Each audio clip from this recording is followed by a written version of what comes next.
Hey everyone, welcome to another monthly market update with and Jay. I'm Jay Cottrell with eXp Realty here in the Tri-Cities, and beside me here is, I'll let him introduce himself. Josh Pruitt with Sierra Pacific Mortgage. All right, well, this is just our little monthly PSA, if you want to call it that, where we kind of take a look at where the market is. We look at the January month end numbers for you to give you an idea of what has happened in our local market, really. Because honestly, it, if you're following the national news headlines and everything, they are not going to give you a picture of what's happening here locally. Um, so we like to always make sure that we're giving everybody the best and most up to date information on what is happening in our neck of the woods. So, with really, without any further ado, we'll just go ahead and get started, shall we? Sounds good. All right. So, if my screen will move, there we go. So we're going to go ahead and start up and let Josh go ahead and give us an update on what's happening with mortgages right now. So go ahead. All right. Well, going to go to that first slide. You see there is a snapshot of kind of what the current rates are for today, and a little bit higher than what we'd like to see. We've seen some down in the 6.2, 6.1s here in quarter one of 2023, but just kind of give you a brief explanation of what's going on here. Last week was a rough week in the mortgage industry just because we were waiting for updates from the feds. So we were waiting for them to kind of say what they're seeing in the market, what they anticipate, all that kind of good stuff. So there's been a little bit of volatility in the market between last week and going into this week. So we see that a 30-year fix, 6.62% is kind of the going rate today, or the standard minimum. 30-year FHA, 6.1.2, 5-1 ARM, 6.72, 30-year jumbo, 6.25, and then 30-year VA is about 6.10%. So that's just kind of today. And as you all know, rates change on a daily basis, right? Depending on what's going on in the market, what's going on with the 10-year treasury, what's going on with the feds, what are they saying, what are they anticipating. So that's kind of what we're looking at for, rates and stuff. But don't hold your breath, but there is good news around the corner. So go ahead and go to that next slide, Jay. So mortgage rate projections. Now, guys, these are projections. We don't have a crystal ball. We don't know what things are going to do or what is going to happen. But, we have been at the lowest of low when it comes to rates, just this past year. No, it's not the highest rates have ever been. There have been rates in the 17%. People still bought homes. I've been rates in the 20s. So, it's not been the worst of the worst, but compared to what we're used to, in the sevens was pretty high. So here's our projections, or here's what we're looking at coming from, what's the name of that site, Jay, that you sent me? Oh, keeping current matters. Yeah, Keeping Current Matters, right? So Keep Current Matters just keeps everybody up to date on stuff. We get all this information from Lawrence Yun, the guys from Mortgage News Daily, you name it. We get it from all these people. And this is where Fannie and Freddie, we get updates from them. So this is a look at what the projections are anticipating for 2023, quarter one, quarter two, quarter three, quarter four. Now, I don't know that we're going to see ourselves, down to 5.60 by the end of the year, but we should definitely see some fives by the end of the year as long as nothing crazy happens. So, and once again, I'm not a fortune teller, so anything can go south at any moment. So, go ahead and go to that next slide. Sure. Let me ask you a quick question though. Yes.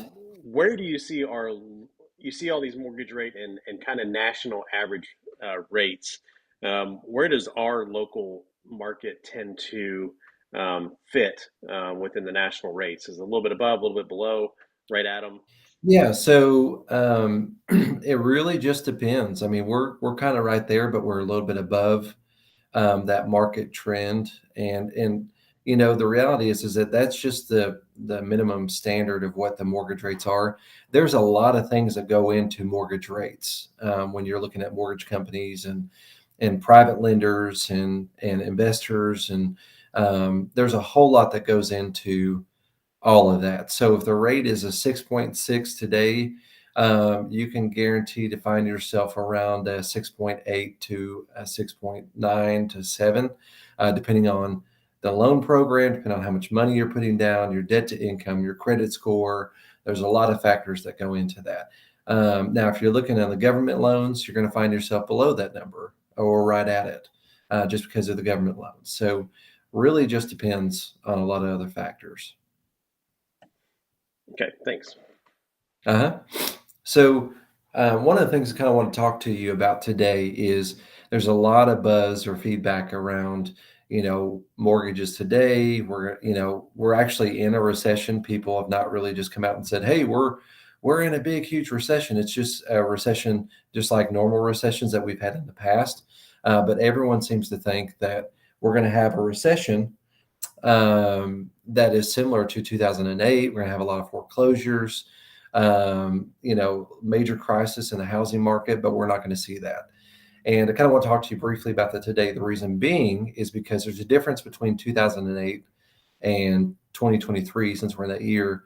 There's a big difference today that kind of helps protect and keep the housing market in a bubble from that happening again. Here's a few of the things: QM loans versus non-QM loans, debt to income ratios, income verifications, and loan requirements. So, and if you go to the next slide, Jay, what you'll see is that this graph shows you that the lending standards, are completely different than what we had 2008 and prior. So keeping the lending standards under control is really key to keeping a housing market in a positive light, keeping it moving forward and without looking at a big housing market crash. So do people still file, for foreclosures and things happen? Yes. Listen, we can't control things like people losing their jobs, people no longer having an income that can afford the house that they had, even though they qualified for that mortgage. So there's still things that's going to happen. You're still going to see foreclosures and you're still going to see things happen, but you're not going to see this huge thing happening that you saw back in 2008, which is where people were not qualified for the mortgages that they had. And when the recession hit in 2008, and when things happened in 2008, people had no choice but to foreclose because they had a mortgage they should have never had in the first place. So go ahead and go to that next slide.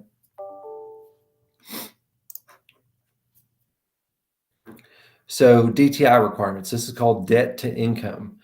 So each loan has a threshold: conventional 50%, FHA 55%, USDA 41%, and VA 50%.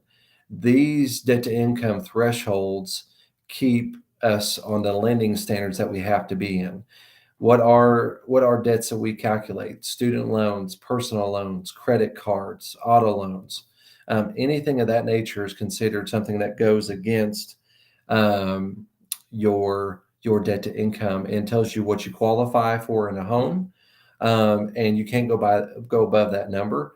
And then once we have all that information, we submit this to Fannie and Freddie through an automated underwriting system. Make sure that the lending standards are in place, that we can say, hey, you're good to go to move forward with this amount, with this monthly payment, and with this scenario of all the things we have of your information, that you qualify for that mortgage. So there's debt to income requirements. Next screen.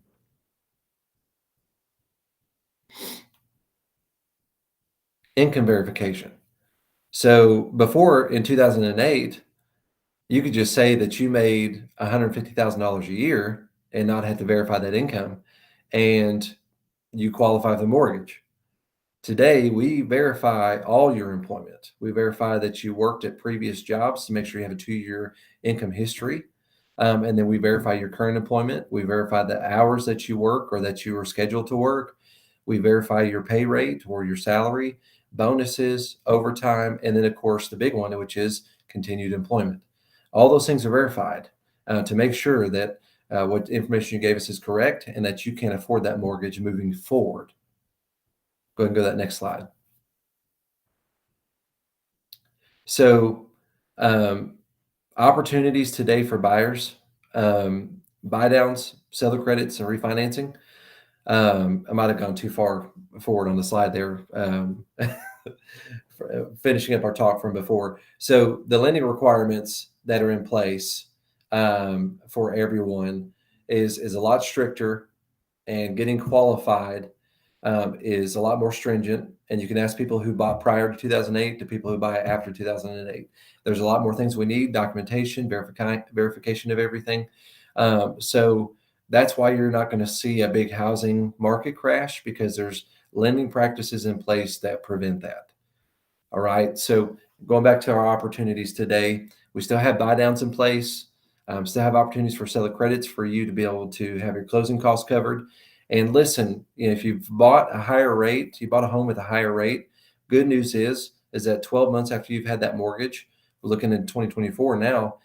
You're going to see better rates than what we're seeing today. So there's an opportunity for you to refinance that home, to refinance at a better rate down the road. So that's kind of what I've got today for, mortgage update, kind of talking a little bit about, 2008 versus 2023, and kind of what to expect. Listen, we're going to see rates come down. So,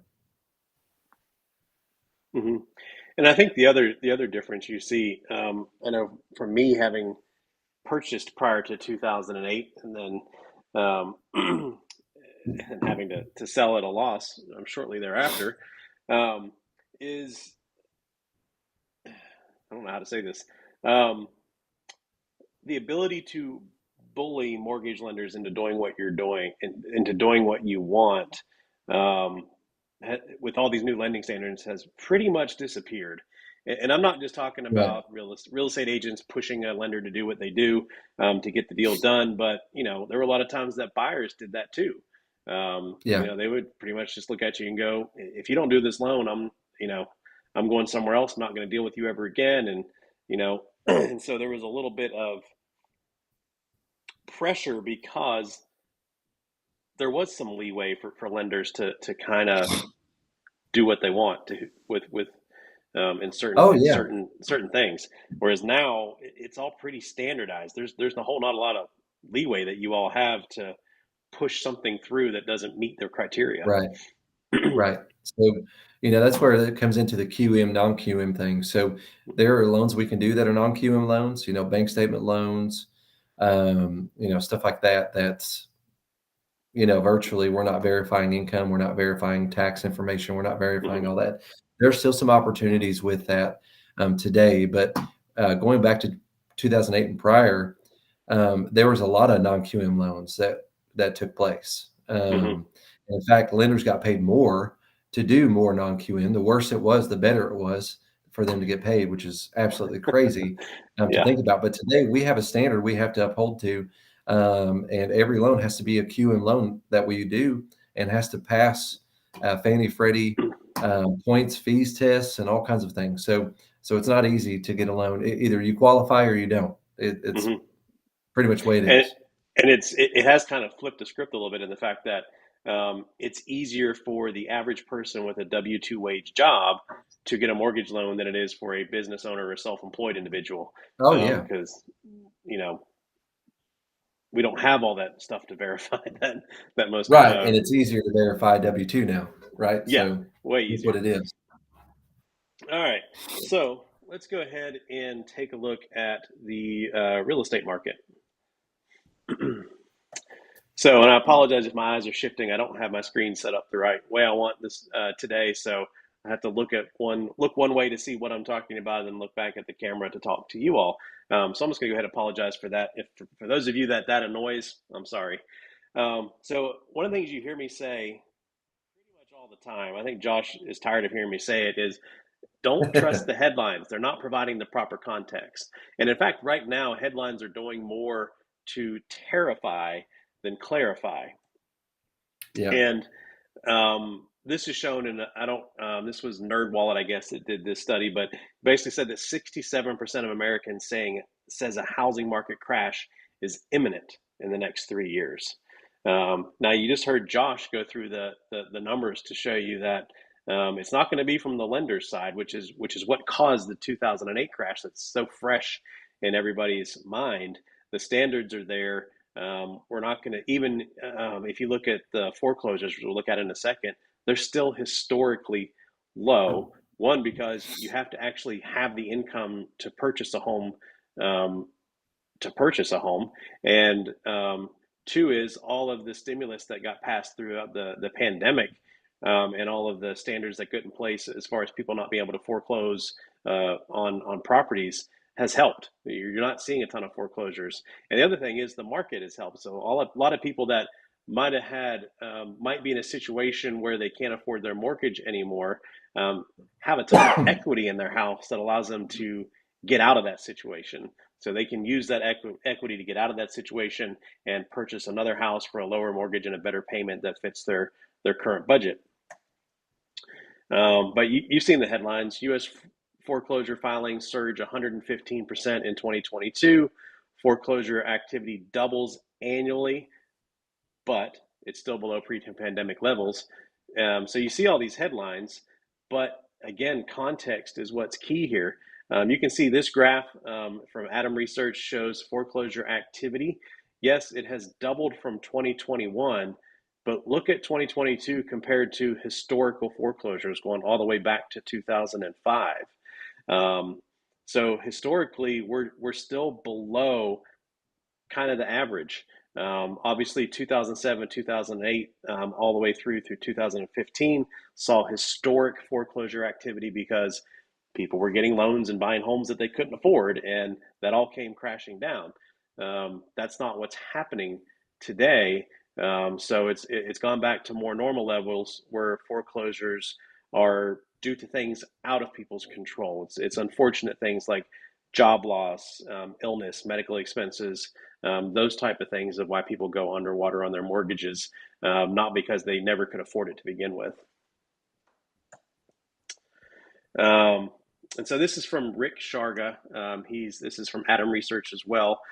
He says 18 months after the end of the government's foreclosure moratorium, and with less than 5% of the 8.4 million borrowers who entered the CARES Act forbearance program remaining. So out of everybody that went into forbearance throughout the pandemic, there's only 5% remaining in forbearance. Foreclosure activity remains significantly lower than it was prior to the pandemic. It seems clear that government and mortgage industry efforts during the pandemic, coupled with a strong economy, have helped prevent millions of unnecessary foreclosures. And this is from Mike Simonson. He says, "I'm looking at the latest housing data, and I see surprising demand indicators, including home price resiliency and supply staying restricted. Sorry, I mistyped that. Who would have guessed that? Well, I'm not to toot my own horn, but I've been saying that for probably the last 6 months that everybody's talking about this major housing crash and price reductions happening, and they haven't. And in fact, what we saw here locally in the last probably 3 to 4 weeks is when those interest rates dropped close to 6%, you saw buyers come out of the woodwork. We saw multiple offers come back. We saw over asking price offers. All that literally turned on a dime from 1 week to the next. And we're still kind of in the middle of that. I don't know what the current uptick in mortgage rates is going to do to that demand, but there is pent up demand, and we don't have the housing stock to meet that demand. And so, as interest rates, if they do what everybody's predicting, which is continue to go down throughout the year, you're going to see demand spikes happening and returns of multiple offers because we're not making up enough housing stock to cover the demand that's out there. And this is from Lawrence Young. And this is what I've been trying to tell people forever is the national headlines are only talking about some of the priciest markets, though they don't make that clear. So what Lawrence says is despite the marked slowdown in home sales, home prices are still up in 90% of the country from a year ago. Only the super expensive cities are witnessing price declines. Home prices should be fairly stable in most markets this year after a sizable 45% gain since pre-COVID year of 2019. And I'll show you what those gains are here locally since 2019. So we'll go ahead and look at the markets. But one of the things I've been telling people, even my father, he sends me little things every once in a while about the market, and sometimes I have to send them back and go, well, they're wrong. And that is that basically only the 10 priciest markets in the country have seen major sales declines and major price declines. Everybody else has just kind of been moving right along. So to look at things locally, and these numbers are January month end. So January, we saw 604 new listings hit the market, which is up 10% from the previous year, but down 21% from 2021. The number of active listings is just over 1,200. That's a 37% increase from last year, but a 2% decrease from January of 2021. The number of sold listings was at 421 for the month, which is down 32% from the previous year and 33% from the year before that. Our inventory is currently sitting at 1.6 months, which is a 56% increase over the previous year, but it's the same that it was in January 2021.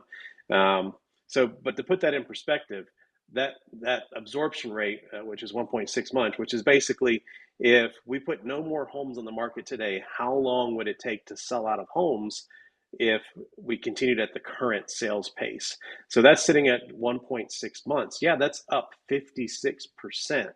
But to put that in perspective, that went from 4 weeks of inventory to 6 weeks of inventory. And we consider a balanced market 6 months of inventory. So we're still nowhere near a balance occurring in the local market. And that median sales price for the month was $222,000, which is both up from January of 2022 and also up from 2021. So we're still seeing home price appreciation in our area, though at a much slower pace. So to give you a comparison throughout the years, so to get back to pre-pandemic levels, we're not even there. Look at the number of active listings. So that dark blue line is 2019, which is the last year we had before the pandemic. And that orange square is where we are currently. We're still hanging out at about the same number of active listings that we've had over the last 2 years, which is nowhere near pre-pandemic levels. And if you look at the number of sold listings, though we've started out January down from pre-pandemic times and then obviously from pandemic times, there's been a market uptick in the past few weeks that I think February is going to push us back up to more in line of 2022 or 2021. Where we go from there, that's going to be what's going to drive that is mortgage rates and also the housing stock availability. So if we start seeing that active listing count continue to decline as it has so far every week this year, that's going to put some pressure on the number of sales that can happen as well. Now, when you look at what's sold in a month, that's really it's really looking at buyer activity from the previous month, because most home sales take 30 to 45 days to 60 days from the time they go under contract to keys actually changing hands. So when you look at the sales numbers, they were down in January because buyer activity was down in December and the end of November. So if you look at pending listings in January, you can see that we kind of went back up to about where we're at, and just on a week over week basis, the last couple of weeks, we saw almost a 25 or 30% increase in the number of contracts happening. So I think February again is probably going to push us back up to 2021, 2022 levels of sales. And again, the average sales price. So you saw there was on average a 45% increase nationwide. Well, here locally, since 2020, we've seen a 60% increase in the average sales price.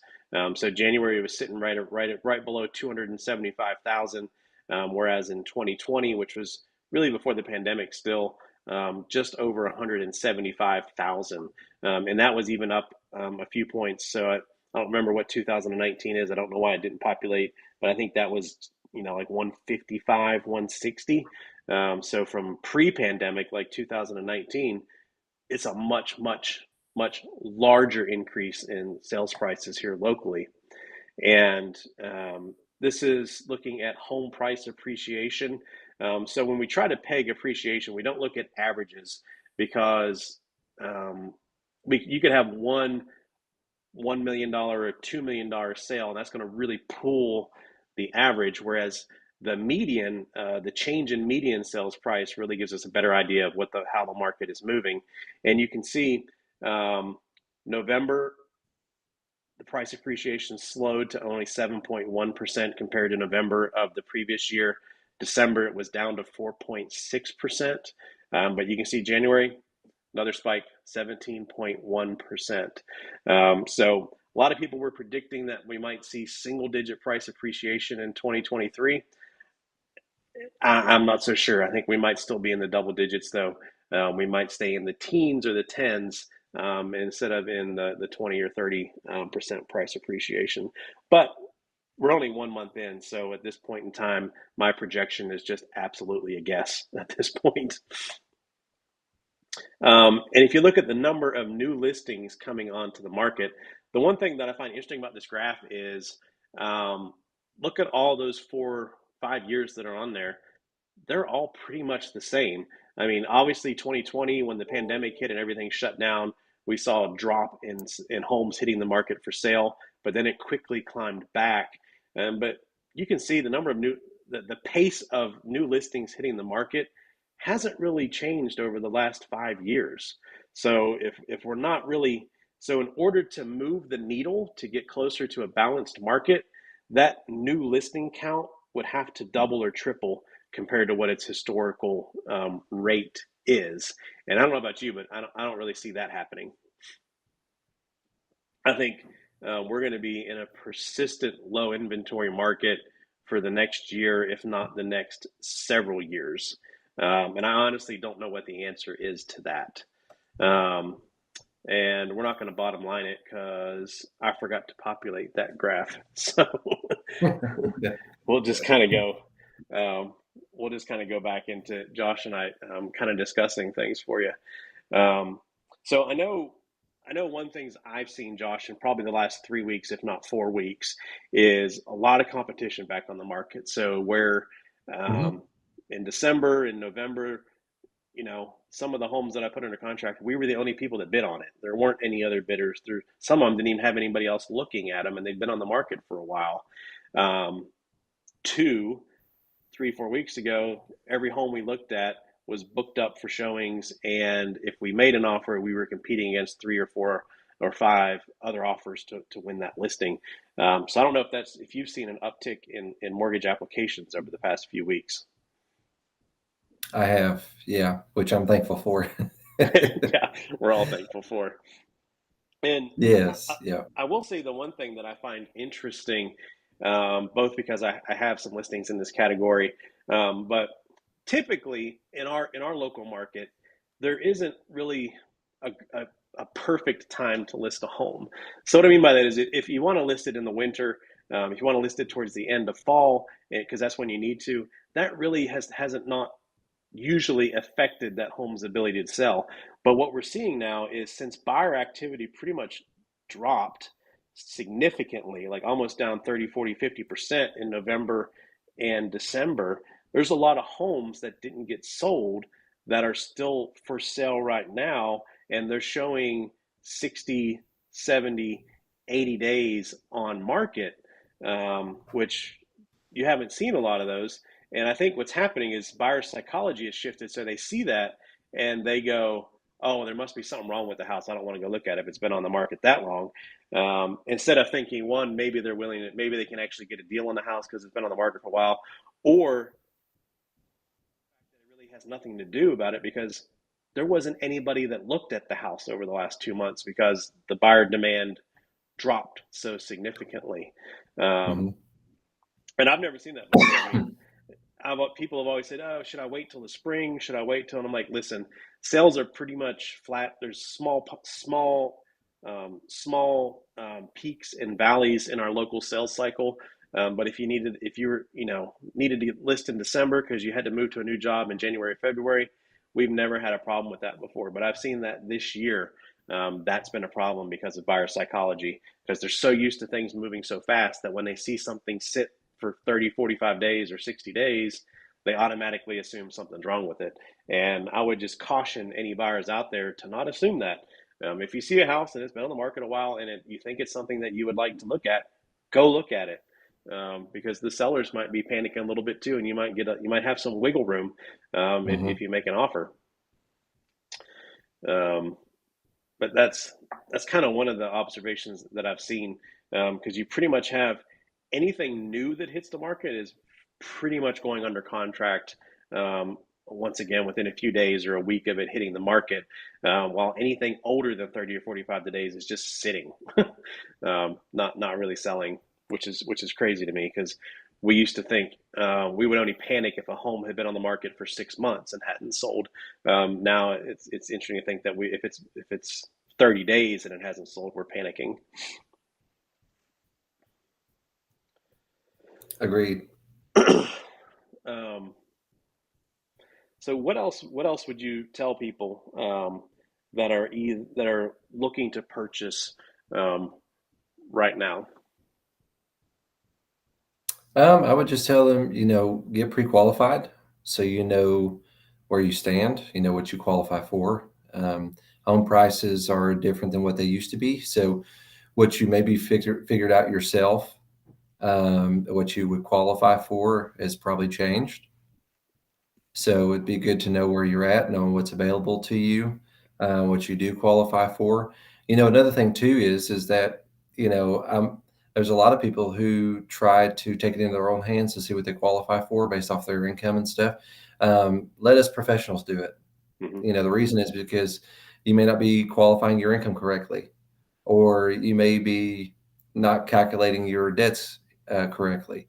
And I say that, because, income, we're allowed to use your pre-tax, right? Not post-tax. So Hmm. people think, off your bring home is what you calculate off of. Well, you might be cutting yourself short about $1,000 a month by going that route, which is a big difference. On debts, it's not your total debt that you have, it's your monthly payment, that we factor in there. So just, there's a lot of things. You may not be calculating the correct monthly payment for a mortgage, or Hmm. you may be leaving out taxes and insurance that get factored in to the monthly payment. So there's a lot That's of the things. that's the big one I see buyers do that try to do it themselves is they don't factor in the cost of taxes and insurance. So they'll go, "Oh, I can do Yeah, a $1,100 a month mortgage." It's like, well, that's your principal and interest payment. Once you do your escrow on top of that, you're at 13, 1,400 a month. Oh, I can't do that. It's like that's exactly. that's why you talk to a professional instead of trying Yeah. to do it on your own. Yeah. So I say, get pre-qualified. Let us see where you land. Let us guide you with the right loan with your situation, and give you what the tools that you need to be able to put an offer on a home that best suits you. And the good thing is Jay's on the real estate side, I'm on the lending side, and we work together to help you get to where you need to be. So when I give him information, he knows what he's running with and what needs to happen from the lending side whenever we put in an offer. So in what areas we have some wiggle room with.